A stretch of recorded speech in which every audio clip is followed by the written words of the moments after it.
and give us just a little bit of context for this moment. Christianity has spent centuries, or maybe millennia, trying to dominate the world and impose its will.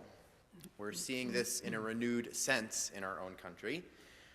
Most of us here, I think, have learned about the doctrine of discovery, which provides the theological, political, and even legal framework that undergirded colonization, the suppression of language and culture on this continent and on many other continents. This is a part of Christianity's story that we have to continue to grapple with. And it has passed on to us a way of understanding our place in the world that we must continue to unlearn and dismantle. Thankfully, it is not the only framework that our tradition has handed to us. It's not the only framework Christianity has for thinking about how we relate to one another, to other communities, and to our wider world. The doctrine of discovery, the process of colonization, were a product of the religion of empire. Empire demands order, conformity, and control. But many of us believe that Jesus calls us into a religion of creation that recognizes our mutual interdependence and calls us into the way of peace. The religion of creation rejoices in complexity and difference. It celebrates the wild possibilities that emerge when we encounter one another with honor, trust, curiosity, and love. In the religion of empire, we are conscripted as conquerors and settlers. In the religion of creation, we are called to be neighbors and friends. Most of us at Westminster can point to ways that some of our ancestors were involved in colonization. Many came seeking opportunity, perhaps ignorant or unwilling, to see the displacement of native peoples that made that possible. And some came clear-eyed, convinced that it was God's will for Christians to do this. I cannot help but wonder how it could have been different, how it might have been different if they came seeking to learn, to be neighbors rather than settlers. What if they had come curious, learned from new neighbors, understood our interdependence on one another? Imagine how different it could have been. We cannot change the past. We have to learn from it. When we have an opportunity to right wrongs, we must. But these opportunities are often rare, and usually they require more power than any one of us feels like we hold. But we can join together and work toward repair. Sarah Augustine has told us that to do that, we must follow Indigenous leadership and work alongside the work that they are already doing. This isn't about rewriting history or paying off a debt. Nothing can possibly erase everything that has happened. This is about becoming neighbors right here and right now. It is about joining Native communities in their visions for the future. We still have a long way to go, but we are learning and taking meaningful steps in the way of peace. And so I'm honored today to welcome LaRae and Chris from Salish School of Spokane. I've heard their story several times now, and it still gets me every time. Their work has been incredible. The vision that led to this work is incredible. And what they are building toward in the near future is exciting, something everyone in this city should be really, really proud of. Salish song and story and prayer have risen from these lands from time immemorial. And thanks to your work and the work and the resilience of many others as well, Salish lives in this place. May it be our deepest prayer that it continue for as long as people call Spokane home. We're proud to call you our neighbors, And as we hear your story here today, may we be moved to imagine how we might yet become even better neighbors. Thank you for being with us.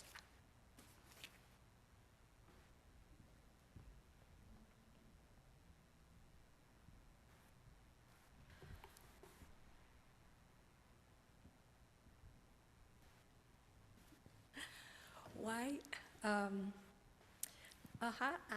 he's Halloween, he's slacht, or he had two schools had in Sachchins in Mayatin. Hello, everyone. This is Chris, my husband, my friend, and the principal at Salish School of Spokane. He was. Or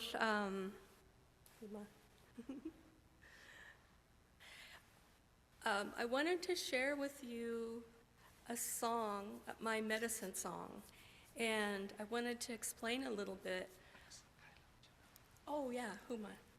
Tony no kin ma. I'm a little nervous. Inhamink, inquanim, synquanim, ihi sweeter kol, isu mich. I want to share with you my own personal medicine song, something that was a gift to me from a spiritual power. Or ihi tshair penkin kin inquanimi ihi wai kuch the wheel is spoos, or come the wheel is spoos. This is something that I sing when I want to strengthen my heart or calm my heart. Or inhamink or penkin wakin inquanim kol hi snichwam nali snaksilu. This is a song that I sing in our winter dance with my family. Or inhamink inquanimi hi asli in hasta schoolump or kinlimt kuala apanata sochalt. So I want to sing this for you to show my appreciation for you having us here today and as a blessing for this gathering. Uch twistwi, stand if you're able. And I will say in the Salish tradition, this song's going to have 4 rounds, and as you pick up the tune, you're welcome to join in, and that's a powerful thing.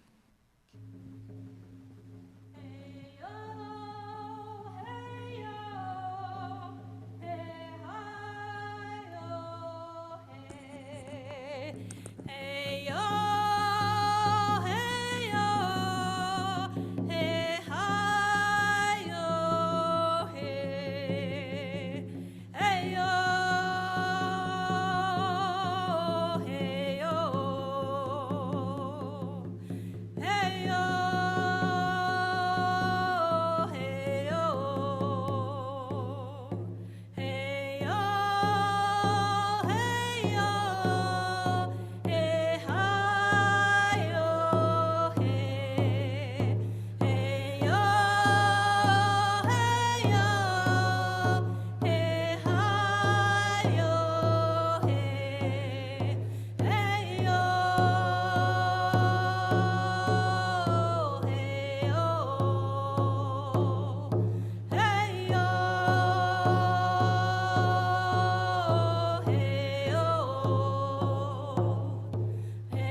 Quilwi.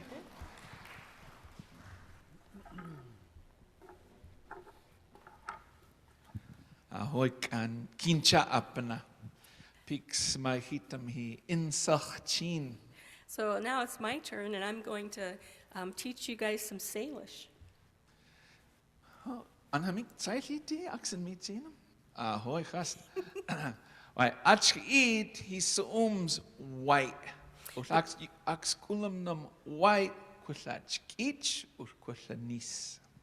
So the first word we're going to teach to you is the word white, and that's a word that we use when we're greeting hello and when we're saying goodbye. It's like the question why, but it has a little glottal stop on the end. A glottal stop is like the English word uh-oh. Everybody say uh-oh. It's all back here. Uh-oh. There's a tiny at the end of white. White.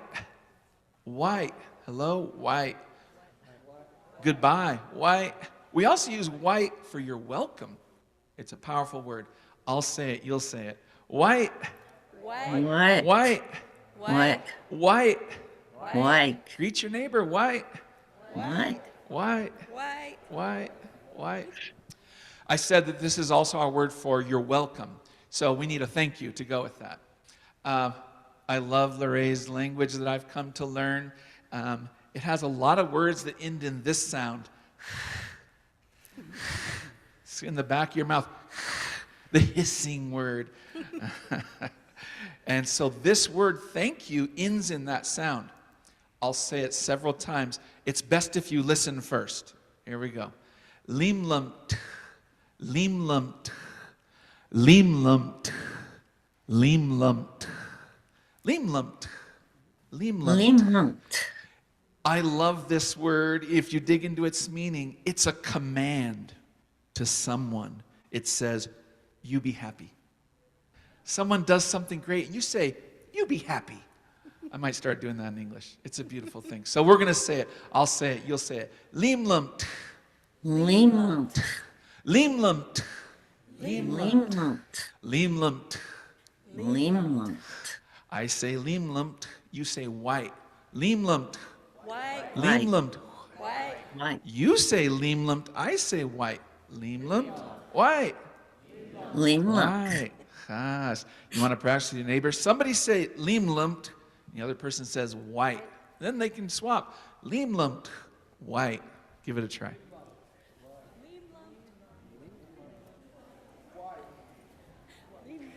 Limlumt. White. Chast. Well, when we gather with folks, we teach different words and different expressions, and today we're choosing one that we have never done before. And that's because our understanding of your congregation and what you're doing here is rooted in the radical love for all people. So the words we're going to teach you are, I love you.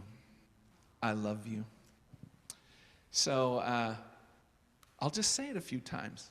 Kiwa, Queen Chamink, Queen Chamink, Queen Chamink, Queen Chamink, Queen Chamink, Kiwa, Queen Chamink. Queen, just like the Queen of England, Chamink, ends in a K. Queen Chamink. Chamink. I'll say it, you say it. Queen Chamink. Queen Chamink. Queen Chamink. Queen. Queen Chamink. Queen Chamink.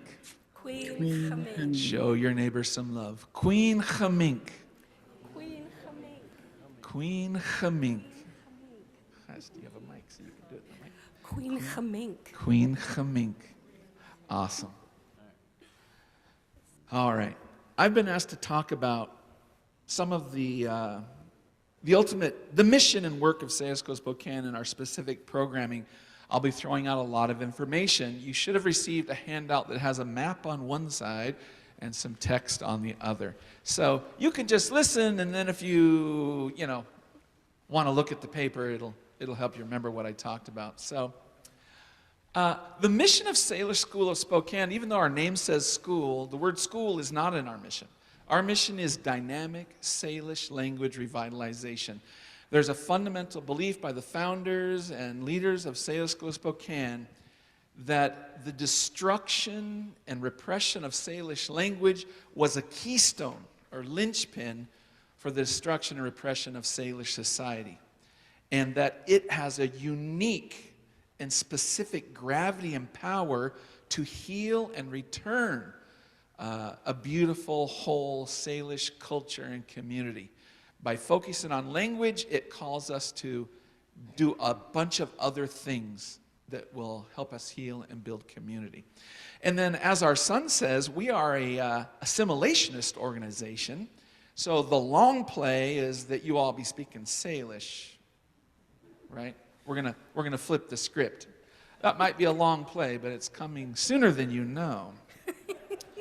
Some quick information. Salish, that English word, talks about a huge language family and a huge cultural area. In fact, there are 29 distinct Salish languages, 22 Coast Salish languages, and when they talk, we don't know what they're saying, but it sounds like we should. And then there are 7 interior Salish language, 3 northern interior Salish languages, all in British Columbia, Lillooet, Shuswap, and Thompson. And then there are 4 Southern Interior Salish languages. Southern Interior Salish, SIS, SIS. These 4 sister languages are right all around the Spokane region. From the Cascades to the Continental Divide in Montana, Spokane sits right smack dab in the middle of Southern Interior Salish languages, people, and cultures. And all 4 of our Southern Interior Salish languages are deeply, deeply endangered or are near extinction. And it is the mission of Salish School of Spokane and our allies to revitalize those languages. And by revitalizing those languages, we are revitalizing a people. We are revitalizing a culture. We are revitalizing an ecology and in a community. So, Coeur d'Alene Salish is one of our 4 Salish, Southern Interior Salish languages. It has no surviving first language speakers. The last was Felix Aripa. And then another one of our 4 Southern Interior Salish languages is Wenatchee Columbian. So from Vantage up the Columbia River to Pateros, Washington, the Wenatchee River Valley, the Entiat River Valley, and the Chelan, Lake Chelan and Chelan River Valley is Wenatchee Columbian. Unfortunately, we also do not have any surviving first language speakers. The last was Pauline Covington Stensgar. People are familiar with Spokane Kalispel. That is a language, a set of language dialects that goes from the mouth of the Spokane River on the Columbia, all up the Spokane River, all up the Pend Oreille River and into Montana to the Continental Divide.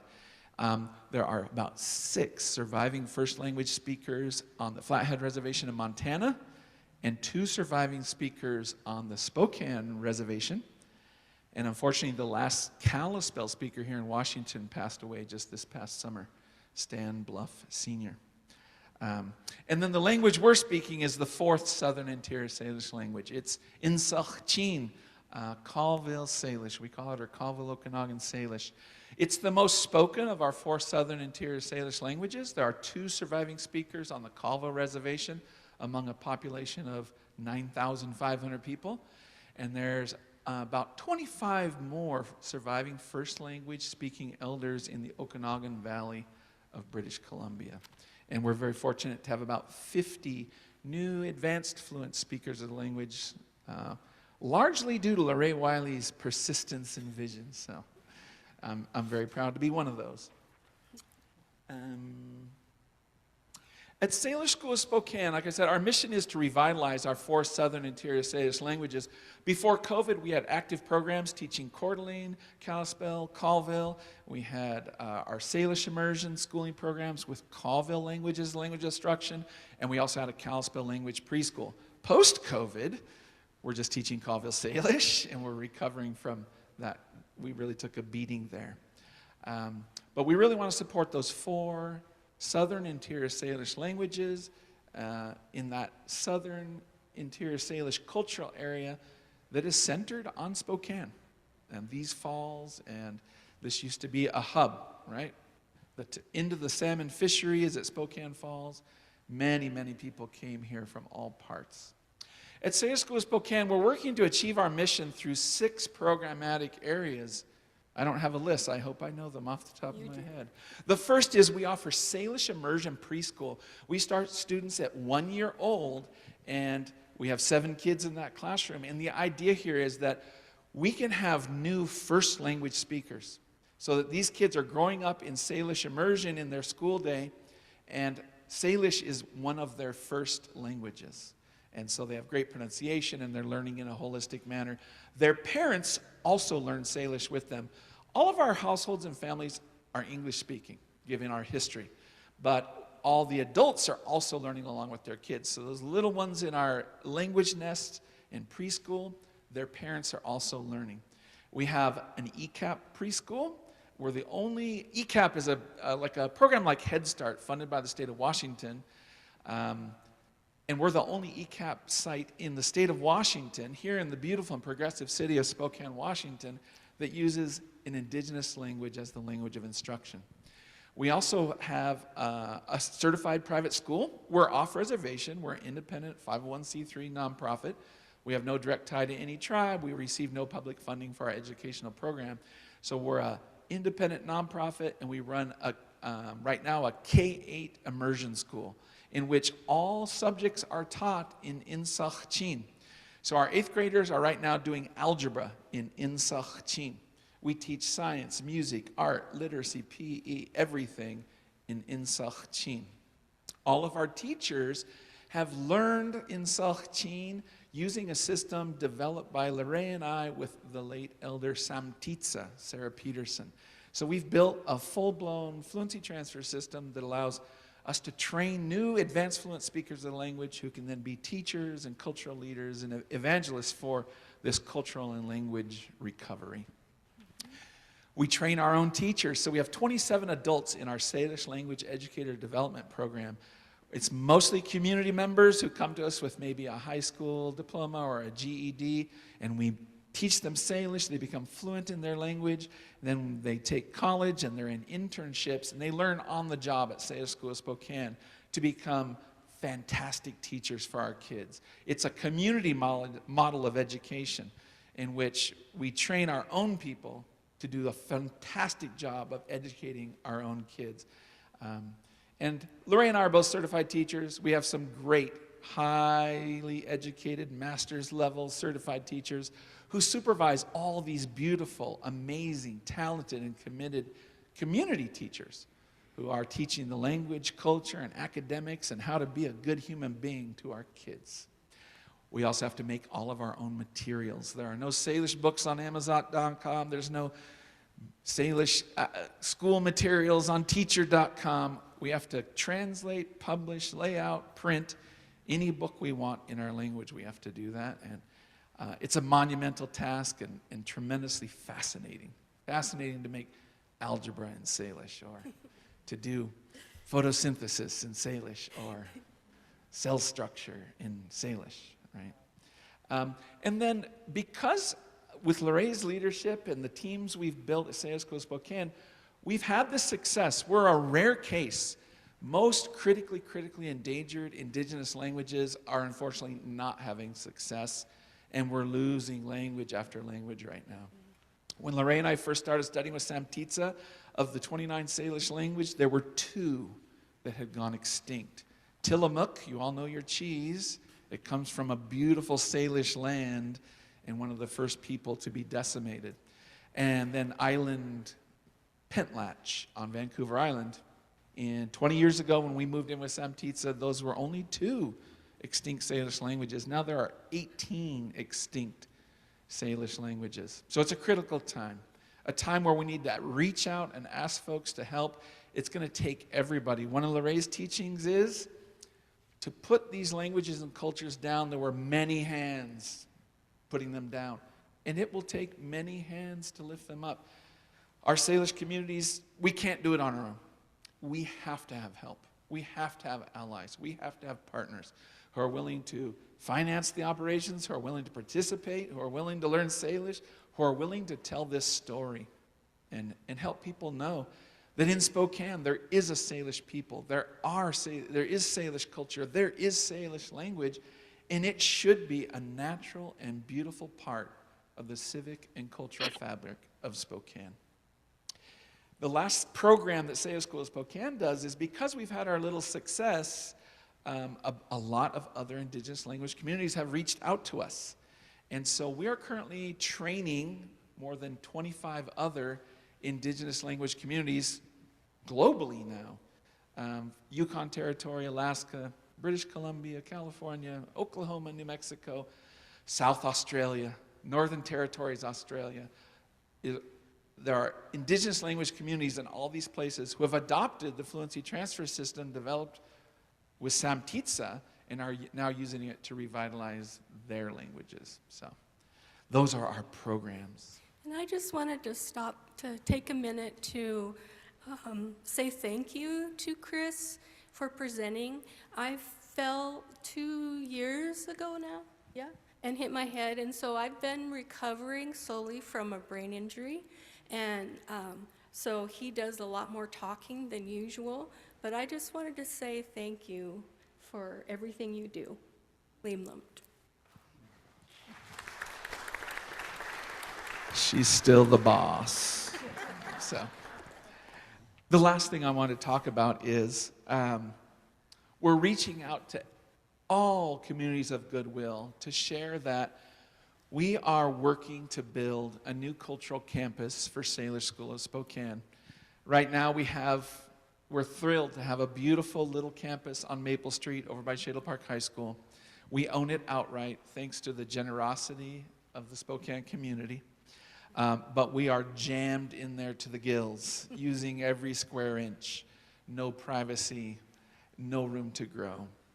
And so, with a gift of land from Catholic Charities of Eastern Washington, we have launched a plan to build a cultural campus that includes a new school building and also a Salish cultural and recreational community center. Our school building will have 8 classrooms, private meeting space, spaces where we can do counseling and health and mental health services in private with our students and staff. And then the Cultural and Recreational Community Center will have a gymnasium, cultural arts spaces, meeting spaces, and then outdoor spaces where we can conduct cultural activities and have fun. This is a $13.7 million project. We have about $8.7 million lined up, and so we're here today specifically to ask you guys to give us the last $5 million. Yeah, just kidding. Yeah. For me, that joke never gets old, so thanks for laughing. So we're here today to tell this story. We've got $5 million more to raise. We're amazed that we've raised what we have. We're hoping to break ground in this winter, in 2026, and be moving into a new school and community center in the spring of 2028. But the biggest thing we need is for people to tell this story, for people to share this with any and everyone you know, so that the right ears hear it, and people with capacity or connections can help us make this dream come true. And I think after service here, we're going to have plenty of information and schematics and pictures, and we'll be happy to share more about that. But I remember when LaRae and the other 4 Salish women who made Salish School of Spokane first opened the doors. We were in a little rented house with 6 students and operated as a home child care with LaRae as the only fluent speaker. But I remember them talking, someday we're going to return to the river. Someday our language is going to be alive, and there's going to be hundreds of people who speak Salish again, and they're there on the river in a beautiful natural setting. Someday. And we thought, oh, we'll be dead, but someday. And suddenly, someday could be 2028. Our site, this donated land, is next to 30 acres of permanently conserved pine forest right on the banks of the Spokane River at the old Holy Names convent site. It is that dream come true. And so we're just reaching out to ask you to dream the dream with us and tell this story to anyone and everyone you know. Spokane is amazing. We have always depended on the goodwill and the strength of this community, and Spokane isn't known as the most progressive city in the West. And yet, Spokane and St. Paul, Minneapolis are the only cities in the lower 48 that sustain a full-time Native American immersion school. We have beauty here. As Bob said, empire has its demands. But even as empire has made its demands and required a uniform story, in fact, there were always people of goodwill who came to these lands. And there were people of goodwill who welcomed them. And that narrative has been taken away, stripped away, put aside. In fact, we have always benefited from mutual aid and support and interest. And there were always good people there, even at the cusp of empire, as there are now. Empire is always looking to put down that story and tell its own story. But we're here to share that broader story. There has always been that interest and that beauty and that mutual aid and respect. And we just have to bring it to the forefront and make sure its story is heard in the face of resurging empire. So I have to stop there. Leemlums. What's on my ticket? Or capital campaign? Yeah, that's good. LaRae is going to, lots of songs in Salish culture, and one of the greatest things I love about it is spiritual and cultural practice grounded in song. You just can't beat it. So LaRae is going to share one more song with us today. Kiwa, yeah, usan we kwamich in michinum. Ahoy. Why a high quailam, me pen witney he colony, kahap call, St. Cat Quiz, or called St. Pinkton. This is a song that I learned from an elder in the area around West Bank and Penticton, British Columbia. Usi he, Herman Edwards, ku huitzesta high synquanim. Herman Edwards gifted me this song. Usi he synquanim, Kasapi, he scalo colson cat Quiz, Tali Kaskamilton. This song East Clum. calls forward a time when the people at West Bank were starving in a very difficult winter. Was luta to miochili, was taligast, he choutsis eastcam, was luta scachinum kem he mistin. It was a hard, hard winter. There was no game, no deer. Na hamsi scalu synquanim choch, or chakam choch, And the people, they were singing, praying. was tachoi he seal chachi, he chaulus kol he seitwin. And then a huge flock of sandhill cranes arrived. Was li ki quilito yati seistkam. And they came in this unusual way, came in this hard winter and stayed. Was he huitzasjol, he scaled so call he scalo equally, or puti chwal hualtos. And this song says that those cranes gave of their bodies to sustain the people. Was apana he scalo puti ilio, asli he seitwin.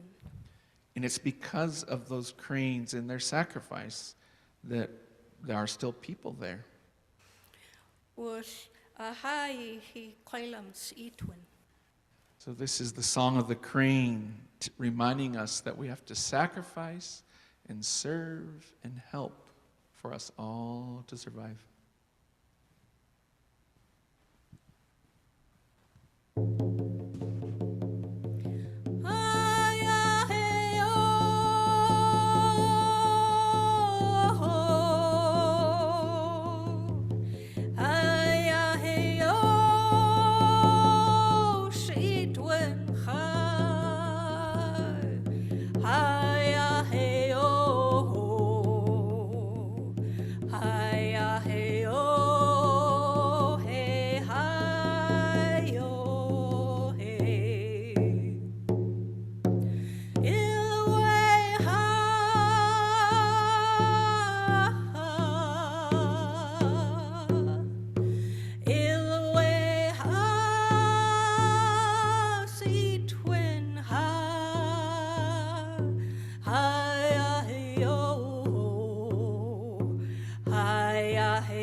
your